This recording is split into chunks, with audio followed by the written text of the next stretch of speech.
previously on SA Health Icon. Yes. For research, contributing enormously towards the achievement Yes. of this.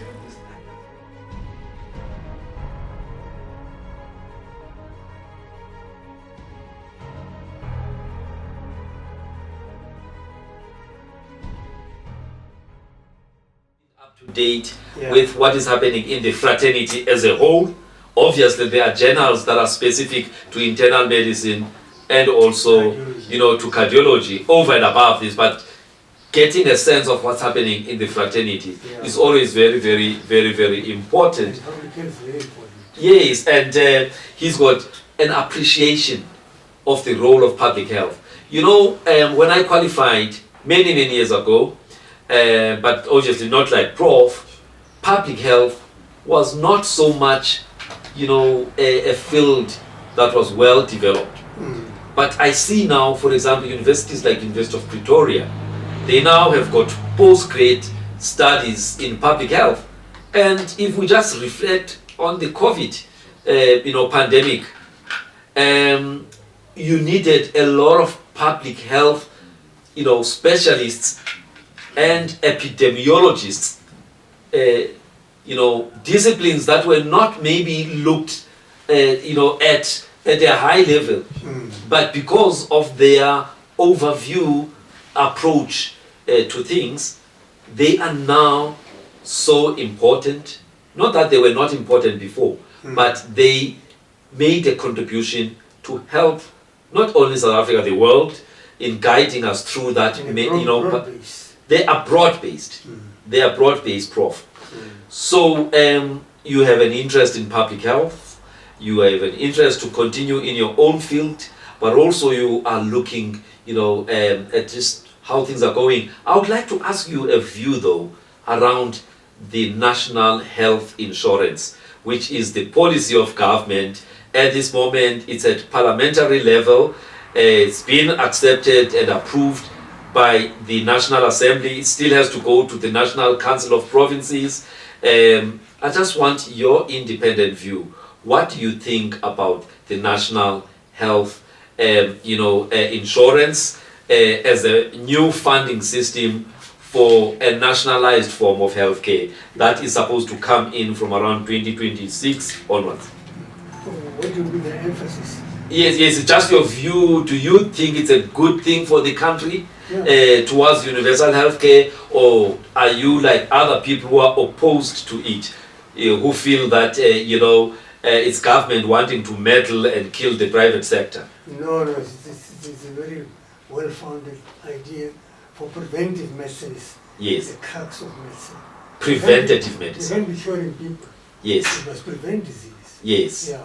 So you believe the emphasis on primary health care, preventative care. When you look at healthcare, there's what we call proactive side of healthcare, which is awareness, knowledge, empowerment, and all of that, and also preventative care in terms of early identification of people with problems, vaccination, and all of that, as opposed to the reactive side, which is now a problem has happened, intervene, and also rehabilitation. So you are pro the proactive preventative side of medicine, and NHI is going to be having a bias towards that. Yes, very good. Yes, so you are actually in support of that move. Yes. Yes. Very much so. Okay. No, I think that's important because we need the wisdom of people like you who also have gone to other countries like Cuba and also to Scandinavia to look at these, social health, insurance systems or national health insurance systems, and the outcomes from those countries are actually very good. Excellent. Prof, when you decided that now you are downing tools, as in you putting your stethoscope away and the ECGs and echocardiograms and the whatever else that people like you came up with this book. You wrote, this is what we call an autobiography. You wrote a book about your life. Yeah. From nowhere to somewhere, an uncharted destiny. Yeah. Just tell me, firstly, just the title. You know, I don't know if you guys can see it from the cameras. From nowhere to somewhere. It, to me, resonates with the thing that our first president, Nelson Mandela, said: South Africa is alive with possibilities. Making the impossible possible. So I've read a bit of the book, and when you look from the farm that where Prof in his early years did schooling up until standard 4, and later here is it Moy Bank,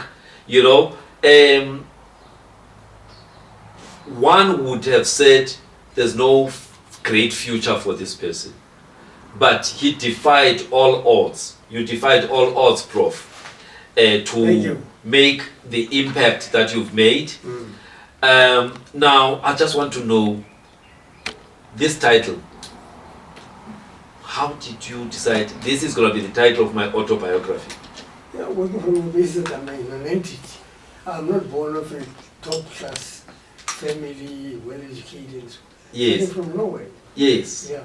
Yes. But up the ladder to the top. Yes. With everybody else. With some angels coming in at Yeah. different times to move you to the next level. Amen. Yes. Yeah. So and so you were able to then put through the rest of your life, Yeah. in this book. Yes. How do people get this? Who are the publishers of this book? You don't know. I know in one of the articles that I got, in preparation for this interview, I actually saw the name of the publishers. It's all right to order additional copies of this book. Contact XLIBRIS Corporation. I don't know how to. Ex Libris Corporation. Anyone who wants to order this book, they are based in the UK. So those are the publishers of the autobiography by Prof. And I just want to see if there is any, person who. All right. I'm just looking here, Prof. I think I'm gonna feed my brain with this book, but I would encourage others, because we always looking for role models, and others are just hiding in plain sight.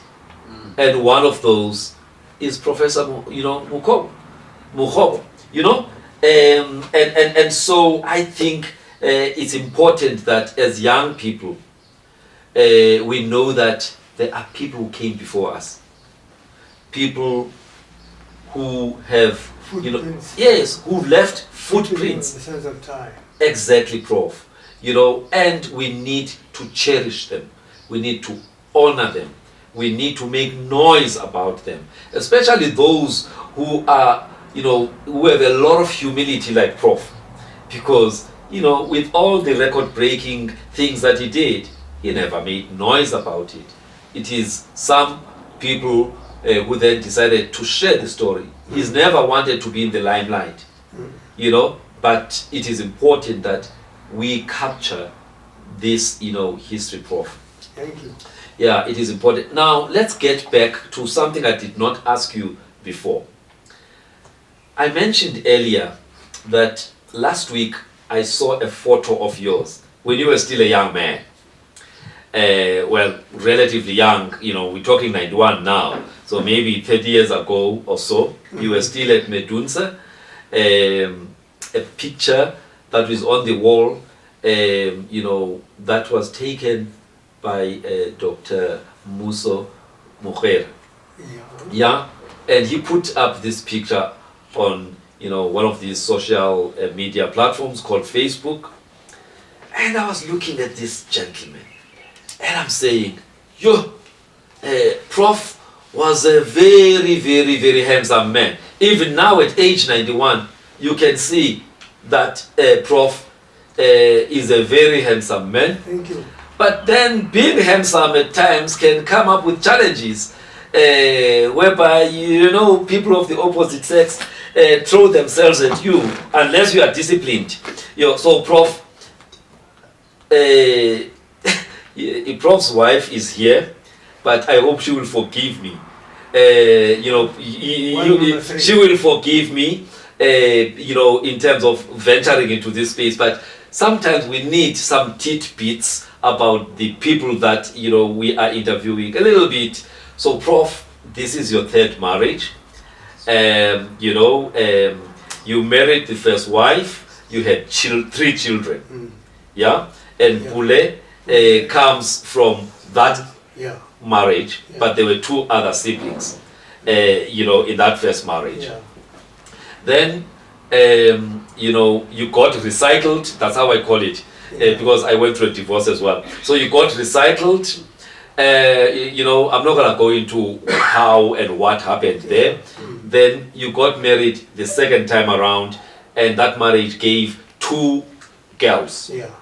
Yeah. And it ran its life, and then you are now married for the 3rd time. There are no children from that marriage, but you know, in Zulu they would say unenkoduso. You know, that wife that you get in the late age, who actually, you know, takes you into your twilight. You know, helping you, you know, in terms of making sure that your life, you know, is okay, you know, taking care of you in many other ways. So somebody who looks up to Prof, but then Prof, you know, like Mandela, you know, he actually, because Mandela, he was in his 3rd marriage, and you are in your 3rd marriage. Any, you know, any life lessons around love and the institution of marriage? Just tips, you know, we're still young. I'm in my 2nd marriage, so I don't know if I'll ever get to the 3rd one, but it can happen to anyone. I think essentially you don't change. Yes. That's why there is polygamy. Yes. Yes. So you can keep 3 wives Yeah. under the same roof. Yes. Yeah. 1 to 3 different times. Yes. So it is an option that is available to us, you know, but you didn't actually have polygamy, because you didn't have 3 people under one roof. No. Yes, but what you did was 1, and then you moved on to the 2nd one and the 3rd one. And obviously, you know, and it's a reality, guys. You know, it's a reality that, and I know because, you know, like I said, I've gone through the experience, but this is not about me, this is about Prof.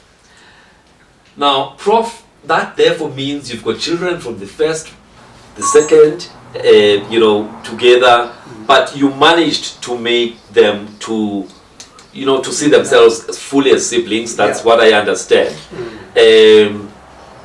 How did you manage to do that? Because sometimes there's fights, you know, in families, you know, is it your value system and your religious, you know, outlook to life and the spiritual outlook to life, you know, because I want us to get to your, you know, spirituality and to your religion. I know you're an active member of the AME, and that's why Dr. Masudubele is actually your fellow in that angle. But just as a person, you are a Christian. Yeah. And you are active in the AME church. Very much.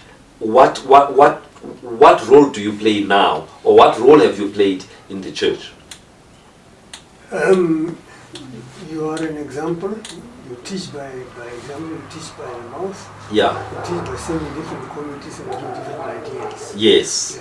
Yeah. Yes. And you've been there for decades. You know. Let me just ask Dr. Masudubele again.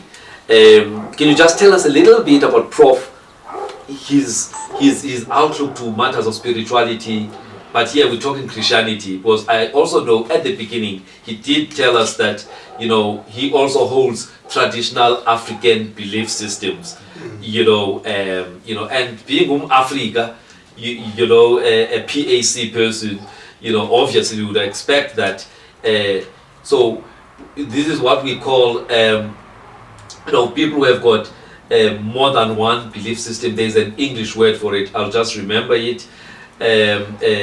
Or other people, they call it omnists. People who believe that no one religion or spirituality has got all the answers to issues of the world. So Prof definitely is an omnist. Just tell us a little bit about Prof, because you Nikonza Bunye, you know. Look, I mean, I think the legacy of Prof, especially in the space of Christianity and the church, Yeah. is quite huge. Yes. It's impactful in many ways. Yeah. I think we've got his son, other son here at Mokhobo who can attest to that. Yes. Being himself a pastor Yeah. as well. I think he must come closer to you. I think we want to hear from Devo. Actually did that much of an added input on that. Yes. But my memory of him is that, I mean, he, in the church, there's a lay organization, which is anyone can belong there as long as you are not a pastor. Yes. And that's the lay organization of the Yes. AME. Yes. I mean, he was at the highest level of leadership in terms of across borders, America and South Africa and the whole of Africa. Yeah. And he led for many years in that space. Yes. And I think that for me, he's a lodestar when it comes to issues like that, where he was able to sort of transcend his own profession well with his own religiosity, Yes. Christianity, and being able to actually be there to nurture the good, Yes. both the spiritual, both the mind. Yes. both the body. So the body, mind, and soul, holistic like that. Yeah. Yes. Yes. But I Yes. think it's. I think that's where he must come in. Debuko, you know, just give us a sense of Prof's, you know, outlook to matters of religion and spirituality. You know, because like I said, you know, I said earlier there is an English word for people who have got more than one belief system. It's called a syncretist. You know, but then the other one, the omnist, also is basically a person who believes that not all, you know, issues in the world can be solved by understanding one, you know, kind of religion. So he is a syncretist, he's an omnist, but he's a practicing Christian under the AME Church. Can you just share, you know, as one of the younger people looking up to him and his holistic approach to life, what can you say about Prof, his value of fear of God, and how that, you know, affected you, obviously in a positive way in terms of how you must live your own lives? I think Dad being a Pan-Africanist, Yes. the AME Church is the right place for him to be at, because at the heart of the AME Church is liberation theology. Liberation theology. Liberation theology and understanding Christianity from a struggle point of view. But in church, he's always been a devoted person, supporting the mission of the church. Yes. As a founder of the lay organization. Yes. In the church, and as a lay person, serving at the global level. Yes. But what was most and still is most interesting for me is that he's always active at grassroots. At grassroots. At grassroots, You know, he's always active. which is the same thing that he's doing at healthcare level. He is passionate about primary healthcare, yet he's a, you know, super specialist. Yeah. And he served for a very long time as a lay preacher. Yes. So he go to work in the hospital, Yes. come back in the afternoon and still go preach at church and at funerals. So Yes. I find that very interesting. Yes. And one thing that always is stuck with me is that God is a God of struggle. Yes. So without the struggle, God is not present. Yes. And those struggles are meant to refine you, so that you're a better version of yourself when you conquer them. Yes. So how has that, affected you in terms of your own outlook to life and the life journey that you are actually, obviously, you're still very young, but how has that outlook, affected you Well, it's or impacted you? it's to realize that the idea of God is not a fairy tale, Yeah. but it is a way of life. Yeah. And at the root of it is ethics. Yes. We have to live ethically, Yeah. and we have to contribute meaningfully to people's lives. Yeah. So, And you just told me earlier you are busy with your studies in ethics, yeah, in medical ethics. medical ethics. Yes. Yes. And also as an ordained priest myself in the Methodist Church. Yeah. And The same church. the same church, yes. Yes, AME. AME Church. Yes. And he said, health is above medicine.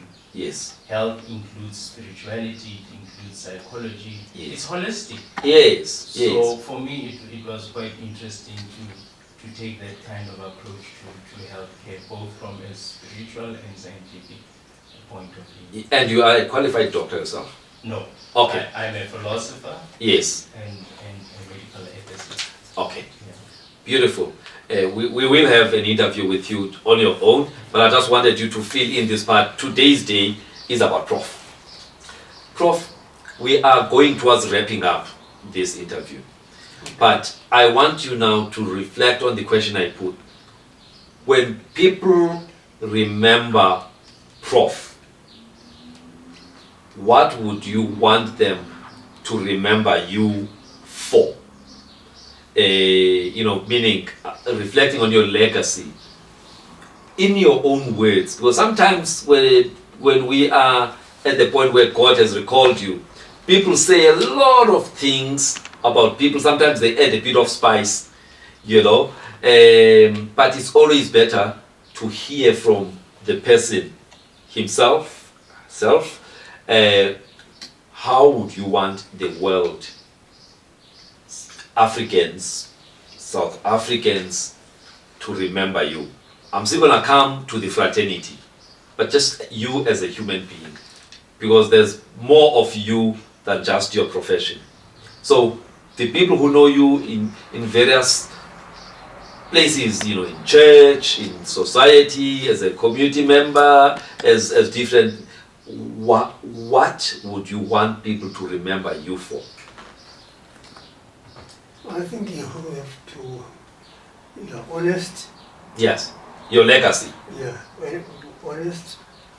You speak up when need arises Yes. without being bitter, Yes. but with the purpose of correcting things that go wrong.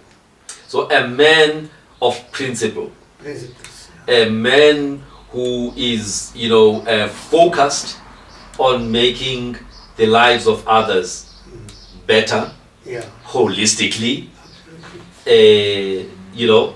yes. So that is at a societal level, though. Yeah, In the profession or in the continuum of healthcare, whether people are doctors or nurses, or because you've impacted different people in the healthcare continuum, how would you like the health fraternity to remember you? as a team worker, we're a team. There's no isolated island of professions or Yes. workers in the field. But you also would like to be remembered as a teacher, because that's what you've been. You've been a teacher, you've been a mentor, you've been a coach. Team Would- leader. yes, yes. And obviously being a team player doesn't mean you can't lead. Yeah. You can still lead the team Yeah, and getting the best out of those people within your team. So that's what you have demonstrated in your life Yes. at all levels, that you have worked with people, you know, beyond even the narrow, you know, disciplinary approach, Yeah. you know, of healthcare. All right. So that is at a health fraternity level, you would like to be remembered as that person who was a leader, that person who led the way, who showed the way, who walked the way, and who was prepared to handhold others and lift others up. Democratic. Yes, yes, yes. Now, in the field of cardiology, you were the first. Well, as a specialty physician, you were the first. As a cardiologist, you were the first. I know you are a man who has got a lot of humility. Looking back though, being a first specialist physician, first cardiologist who's black in South Africa, in terms of inspiring the others, you know, what would you want those who want to follow you in cardiology, you know, to remember about you? As a unifier of professions, that you're always a team.